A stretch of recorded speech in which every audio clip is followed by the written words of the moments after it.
Road పనుల కోసం అవసరమైతే ఆమన్న నిరాహార దీక్ష చేస్తానని మొన్నట్ల అధికార పార్టీ ఎమ్మెల్యే కవంపల్లి సత్యనారాయణ మాట్లాడిండు కదా. ఇయాల కూడా ఇంకో అధికార పార్టీ ఎమ్మెల్యే పనుల కోసం సర్కార్ను ప్రశ్నిస్తాం, అవసరమైతే దీక్ష కూడా చేస్తామన్నాడు. ఇంతకు ఆ ఎమ్మెల్యే వాళ్ళు ఎందుకు అట్లా మాట్లాడిండో అడుచుకుందాం పండ్రోలా. నా జడ్చర్ల ప్రజలకు ఇబ్బంది పడితే నేను ఎవరితోనైనా కానీ ఎదుర్కొనేదానికి నేను సిద్ధంగా ఉన్నాను. ఎందుకంటే నాకు ఓటేసి గెలిపించింది జడ్చర్ల ప్రజలు. జడ్చర్ల ప్రజల కోసం ఎంత దూరమైనా కానీ నేను కొట్లాడతాను. ఒకవేళ బట్టి గారి దగ్గర పోయి పిలుచుకొని కొట్లాడతాను. ఏముంది, నేను ఇంట్లో మా నాయనతో కొట్లాడానా? అట్లనే ఆయన దగ్గర పోయి నేను కొట్లాడతాను. తప్పేముంది? ఇవ్వకుంటే నేను దీక్షలో కూడా కూర్చుంటాను. తప్పేముంది? ఇది ప్రజాస్వామ్యం. అంబేద్కర్ గారు రాసిన రాజ్యాంగం ఇది.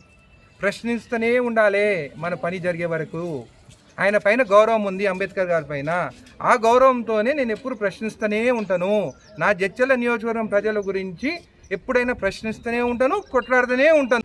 ఇన్నారు కదా జడ్చర్ల ఎమ్మెల్యే అనిరుద్ రెడ్డి మాట్లాడిన మాటలు. పనుల కోసం సర్కార్ను ప్రశ్నిస్తూనే ఉంటాడట.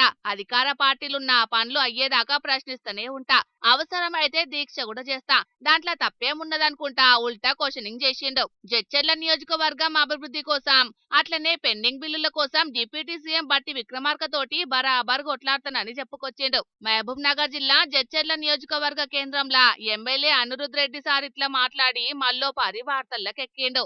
ఇదే కాదు, చిన్నారెడ్డి గురించి గిట్లా మాట్లాడిండు. చిన్నారెడ్డి గారు చాలా సీనియర్ నాయకులు, యూత్ కాంగ్రెస్ నుంచి వచ్చినారు. ఇప్పుడు నేను ఆయన గురించి మాట్లాడలేను, ఎందుకంటే ఆయనకున్న అనుభవం అంతా నాకు రాజకీయం నా ఏజే లేదంట. కాబట్టి నేను ఆయన గురించి మాట్లాడలేను. ఆయన పెద్ద ఆయన, ఆల్రెడీ క్రమశిక్షణ కమిటీ వాళ్ళు కూడా దానిపైన నివేదిక ఇచ్చారు. అది ఏది ఉన్నా కానీ వాళ్ళు చూసుకుంటారు.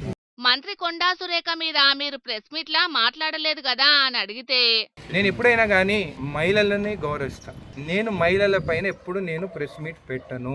మా ఇంట్లో కూడా మా అమ్మ 10 సార్లు తిట్టినా కానీ తలకాయ వంచుకొని కింద పెట్టుకొని, తలకాయ కింద పెట్టుకొని వింటాను, కానీ నేను మాట్లాడను.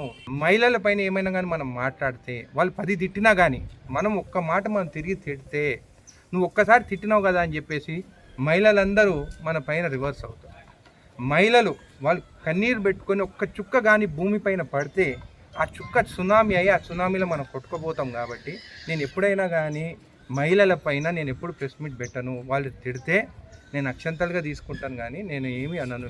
నేను మహిళలను గౌరవిస్తా, ఎవ్వలేం మాట్లాడినా తప్పు చేసింది ఎవ్వలనేది దేవుడు చూస్తాడు. ఆయన కొండా సురేఖ గురించి క్రమశిక్షణ కమిటీ చూసుకుంటది. ఆమె గురించి నేను మాట్లాడనని కుండ బద్దలు కొట్టినట్టు చెప్పిండు.